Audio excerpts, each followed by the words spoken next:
ang Digicast Negros 10 ang top 10 nga balita sa Negros Island region ang amon idulong sa inyo. Kagyaring aton top story subunga adlaw, February 23, 2026. Mga baligyaan sa merkado ginahaylo nga magparehistro sa BIR. Mga alkalde sa Negros Occidental nakigbahin sa pagpirma sang MOA para sa dugang nga mga classrooms. Isa pa tayo, 2 pilason sa pagbungguan na isang duha ka mga motorsiklo. 5 mil ginapaabot pagatambong sa 40th anniversary sang EDSA. Kag sa good vibes, gatas ang baka nga ginasupply sa mangunguma gikan Canlaon City, ginahimo nga cheese sa Bacolod City. Kinatanan sa Digicast Negros 10.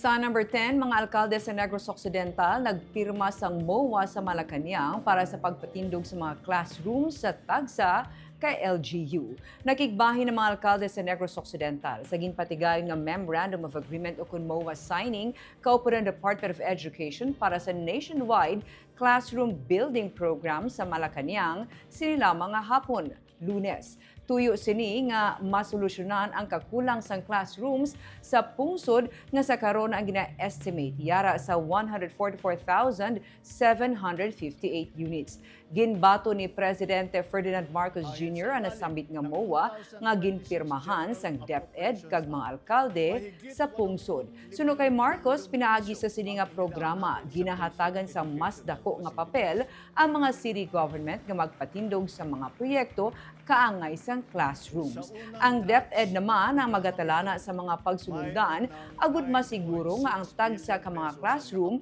ang mapag-on, safe kag nagasunod sa national standard. Agud mapasiguro nga mapatuman ang proyekto pabilisin ang pagtayo sa tatlo ng ka mga tranche silid-aralan kung sa diin at may siguraduhin na obligasyon ang maayos. tagsa ka LGU nga mag-submit sang bulanan kag quarterly report sa DepEd.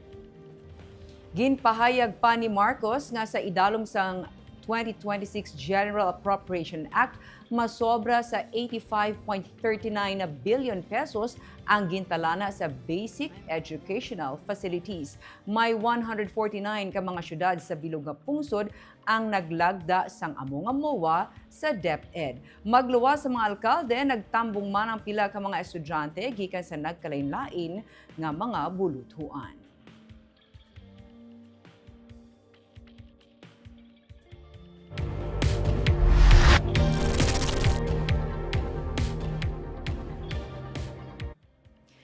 Sa number 9, payout para sa mga backlog sa idalom sang Ladderized Centenarian Program sa Bacolod ginsugda na sang DSSD. Ginsugda na sa Department of Social Services and Development sang Bacolod City ang pagpanagtag sa mga grants sang Ladderized Centenarian beneficiaries nga wala makabaton sang 2025. Ginsiling ni Alma Agustilo, ang Persons with Disability Officer sang DSSD, nga mayara pa sang 796 ka mga grantees sa nagligad nga tuig ang wala mahatagan sang incentives. Subo nga adlaw ginpatigayon na ang payout sa 29 ka mga Ladderized Centenarian grantees sa Barangay Alihis, Handumanan kag Felisa. Nakabaton ang mga ini sang tig 10,000 pesos. May mga naka-line up naman nga schedule ang DSSD sa tagsa ka mga barangay. Ginsiling ni Gustilo, naga-allocate ang syudad sang 14 million pesos kada tuig para sa mga Ladderized Centenarian grantees o kung mga tigulang nga naga-edad 80 tubtub 99 anyos. Nagpain naman ang syudad sa 1 million pesos para sa mga Centenarian grantees o kung naga-edad 100 pasaka. Ang tagsa sara makabaton sang 100,000 pesos. Bukas na sa karon ang application para sa mga Ladderized Centenarians kag Centenarian grants para sa tuig 2026. Agud ma-validate kinahanglan sang applicants nga mag-present sang ila birth certificates, agud mapamatud-an ang ila edad. Ga-start na subong na mag-payout for the Ladderized nga which is 796 nga total sa last year pa nga 2025 nga allocation. So this time subong nagsugod sila sa Alihis, Handumanan, Felisa and may ara pa na sa mga succeeding man ng mga barangays. So, ang payoutan for this year is 796, which is 2025 na siya ang mga benisa. For 2026, nag-start naman ta subong pamaton sa application para sa Dunladi Rice Centenary. Ang 10,000 din na siya for ang age bracket is 80 to 89 years old and 90 to 99 years old. So it means kung 89 years old ka subong, last year 89 ka, then nakabaton ka, may posibilidad nga makabaton ka man subong kung 90 ka na for this year man.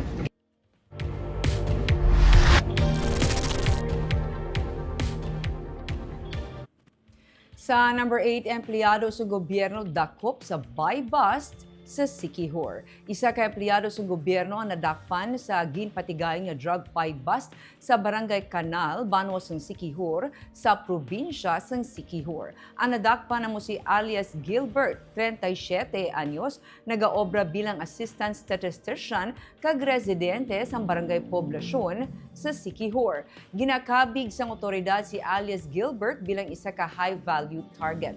Nakuha sa iya ang duha ka paketes ng ginasuspetsuhan shabu, buy-bust money, kag isa ka miyo nga motorsiklo. Ang probinsya ng Siquijor ang gindeklarar nga drug-free matapos sa kapasar ang 134 sini ka mga barangay sa deliberation process sa Regional Oversight Committee on Barangay Drug Clearing.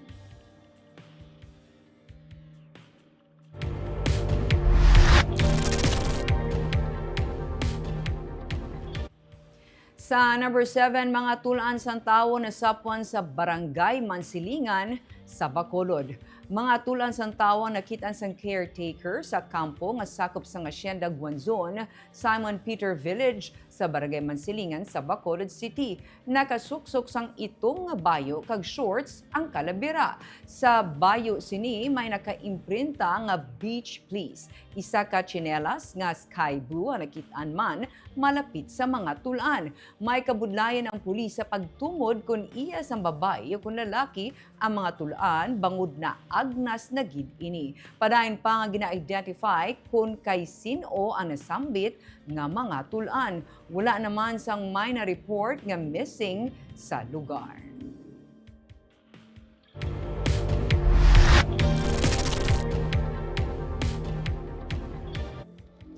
Sa number 6, mga tulan sang isa pagid ka persona ginapatihan na anod sang tubig pagbagyo Tino na sapwan sa Moises Padilla.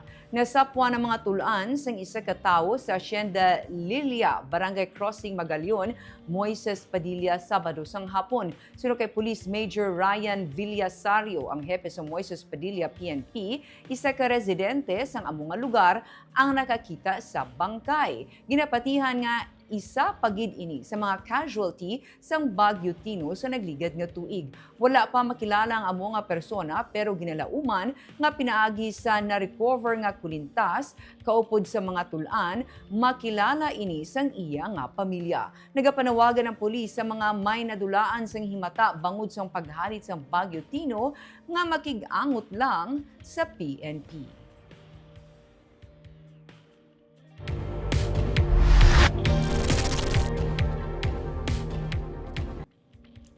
Sa number 5, isa patay, duha pilason sa bungguanay sang duha ka motor.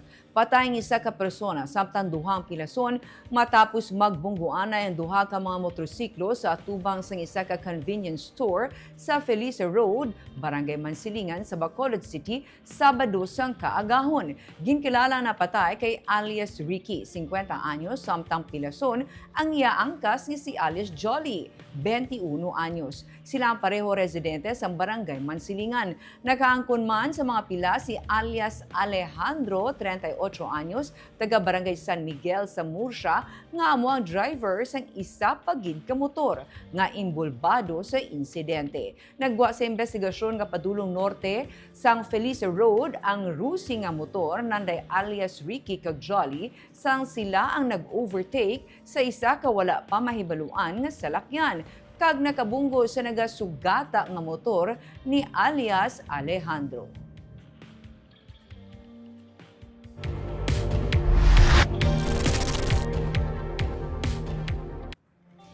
Sa number 4, ginadusos ang sangguniang panlungsod sa Bacolod City nga matigayo na ang paglunsar sa Waste to Energy program sa syudad. Ginsiling ni Councilor Homer Bais nga kung malunsar na ang programa, manginda ko ini nga bulig sa pag-dispose sa mga basura sa syudad.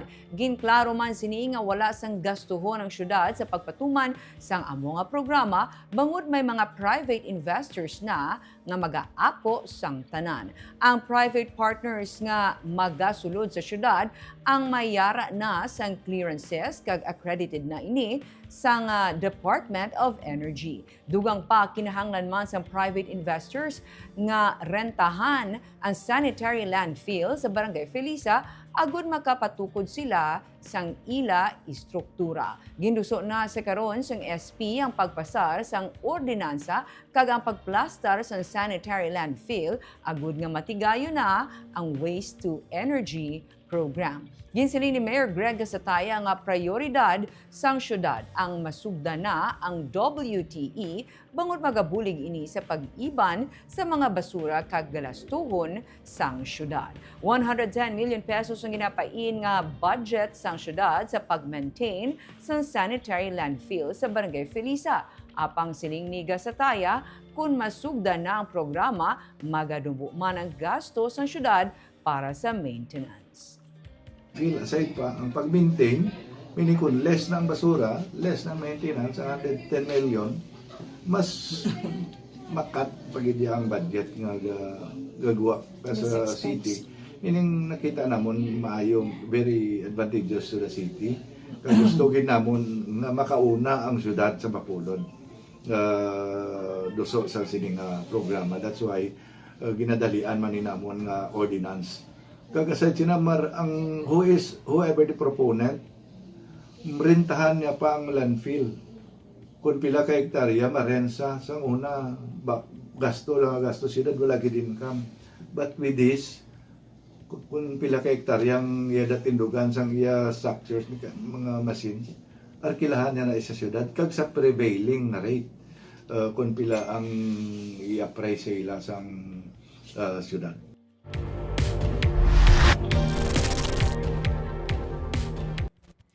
Sa number 3, pag-announce ni Vice President Sara Duterte sa iyang atuyo nga magpapili bilang presidente sa 2028 ang kabahin sang iyang strategy. Ini ang pagpati ni Father Arman Union, ang lead convener sang Tama na Negros. Sa sitwasyon sang Vice Presidente karon, ang paglantaw ni Union ang temprano nga pagdeklarar ni Duterte sang iyang tinutuyo sa 2028 ang para makalikaw siya sa mga ginabato sa iya. Suno kay Union, dapat hindi magpadala ang pumuluyo sa among nga stratehiya. Magapadayon sila suno kay Union sa ila nga mga ginapakigbato kag padayon nga pasabto nila si Duterte. Sa pihak nga bahin, good luck naman ang mensahe ni Governor Eugenio Jose Lacson para sa presidential bid ni VP Sara. Considered a beleaguered kon mo Vice President. Paano matanda man iya kwan mga strategies? Paano nila ipare? Paano nila ilis? Agon ini siya mapunuran. Nag-declare na lang sila sang kwan sang naghimo sila sang early declaration sa presidential candidacy. Ba? Ini siya tanan, hindi tatani ang padala sinimo. Sige, announce ka lang da. Tudok announce, mga presidente ka. Pero pabilin kami sa struggle namon, manabat ka. May election gagawin sa declaration ni Vice President Sara, she will run in 2028 as early as this year. Good luck.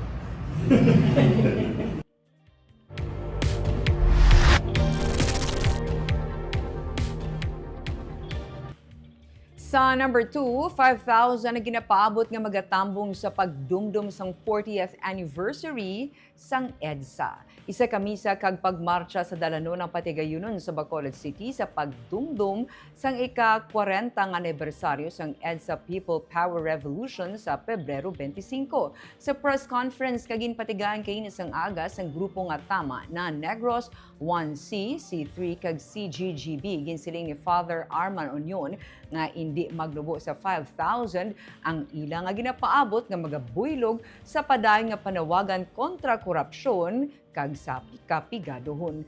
Las 12:30 sang udto sa Miyerkules magasugod ang hilikoton sa isa ka misa sa steps sa provincial capital.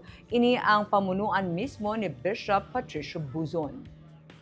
Pagkatapos ini, sila magamarcha padulong sa public plaza kag magatipon sa replika kung sa diin mayara sang programa nga Igas Sakdag. Nalakip sa mga eskwelahan suno kay Union nga magapakigbahin amo ang University of St. Lasal, Kolehiyo San Agustin Bacolod, St. Scholastica's Academy, Bacolod kag University of Negros Occidental, Recoletos. Suno kay Union ang mga wala pa makadesisyon ang ginahaylo nila nga magbuylog sa pagsinggitan kontra korupsyon. Suno kay Father Mau Buenafe, papel sa simbahan nga magduso sang liwat nga pagbalik sang kainit sang gugma para sa pungsod sa tagsa ka pumuluyo.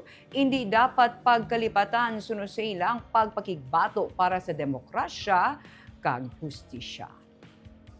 Sining celebration naton sa February 25 sang EDSA Revolution People's Power. Kabay pa nga tanan kita nagpag-upod, kadamo mag-upod sini, patapos ang atong pumuluyo, nga wala pa naka-design na mag-upod, maupod kita.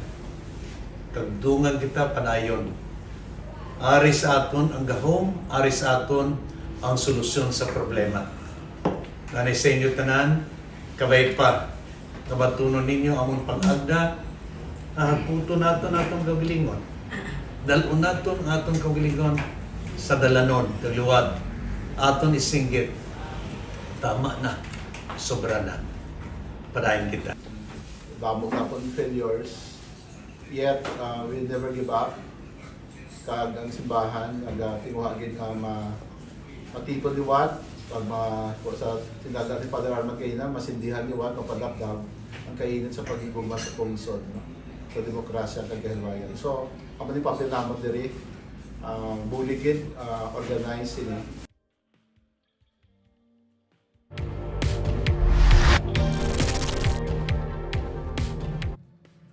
Kag sa number 1, mga baligyaan sa merkado ginahaylo nga magparehistro sa BIR. Ginahaylo sa Bureau of Internal Revenue nga makaparehistro sa ila ang mga baligyaan kag establishmento sa bug-os nga Pilipinas. Ini ang kabahin sa ginunsargan nationwide tax mapping o kung Council Help Assist Taxpayers Program sang BIR subong nga adlaw. Kay na sang aga una nga ginkatuan sang BIR ang mga baligyan sa sumag public market sa syudad sang Bacolod nga mayara sa masobra 1 ka mga vendors. Ginsili ni Christina Juliet Chua, ang Regional Director sang Revenue Region 12 NIR nga ang katuyuan sang amo nga programa ang pagpasanyog sang ihibalo sa mga vendors sa mga benepisyo nga makuha nila kung nakarehistro sila sa BIR. Una nga na mapping si Sally Aros, presidente ng Sumag Market Vendors.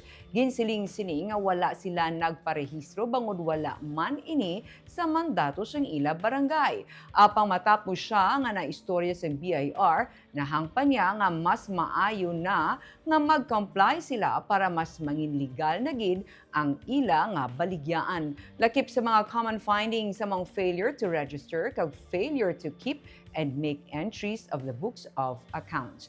Ginklaro ni Chua nga hindi man nila pagmultahan ang kutob sa mga wala na rehistro pero gina-educate kag ginahaylo lamang nila ini nga mag-comply sa BIR para sa mga legalidad. Okay, tayo full day, we do the check day. Council Help Assist Taxpayers. So gusto natin na dalahin ang BIR. Lapit na kami, hindi na sila pupunta sa opisina namin, kami na ang andyan. Diba? Ano pa yung objective natin? Gusto natin na kung meron man silang mga issues, may mga, yung common ba na issues and concerns mo, ma-address natin, mga misunderstandings, mapaliwanagan sila. What if ma'am may nakita kayong establishment na wala po yung BIR registration? I-encourage namin sila na mag-register sila, dalaw sila sa opisina namin, tutulungan namin sila. Hindi namin sila hahanapan ng mali, kundi hahanapan namin sila ng paraan, paano sila makasama, makuha namin. Kasi makuha namin sila, ibig sabihin lang, gusto namin ma-improve ang aming tax base, no? Makasama kayo, makaregister kayo, para andyan kayo na magtulong para sa pag-improve ng ating country.